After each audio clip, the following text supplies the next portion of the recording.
Hi అండి. నిన్న మేము బయటికి వెళ్దామని డోర్ లాక్ చేస్తున్నామండి. అయితే ఇంతలో మా అపార్ట్మెంట్లో పిల్లలు దేవుని పాటలు పాడుతున్న సౌండ్ వినిపిస్తే ఏం చేస్తున్నారబ్బా అని వెళ్ళి చూశానండి. పిల్లలందరూ కలిసి చక్కగా పూజ చేస్తూ దేవుని పాటలు పాడుతున్నారు. అందరూ ఎవరింట్లో వాళ్ళు దేవుని ఫోటోలు విగ్రహాలు తెచ్చారు. దీపారాధన చేశారు, అగరత్తులకి ఇచ్చారు, నైవేద్యం కూడా పండ్లు స్వీట్స్ సమర్పించారు. యాక్చువల్గా పిల్లలకి హాలిడేస్ వస్తే బాగా ఆడుకుంటారు కదండి. కానీ పిల్లలు ఇలా వాళ్ళంతటా వాళ్ళు చక్కగా అన్నీ ఏర్పాటు చేసుకున్నారు. పెద్దవాళ్ళు ఎవ్వరూ ఏమీ చెప్పలేదు. పిల్లలకి ఈ ఆలోచన వచ్చినందుకు మాకైతే చాలా హ్యాపీగా అనిపించిందండి. నిజంగా వీళ్ళ భక్తికి దేవుడు సైతం మురిసిపోతాడు. పిల్లలందరూ కూడా థర్డ్ క్లాస్లో పిల్లలే అండి. కానీ ఎంత బాగా చేశారో.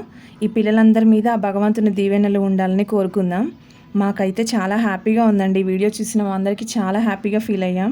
వీళ్ళు పాట పాడుతుంటే సౌండ్ అవుతుంది అనేసి చూడటానికి వచ్చిన అందరికీ కూడా అండి తల మీద నీళ్ళు చల్లి కుంకుమ బొట్టు పెట్టారు. ఇంతకీ మా అపార్ట్మెంట్లో పిల్లలు పాడిన పాట మీరు వింటారా? వినండి.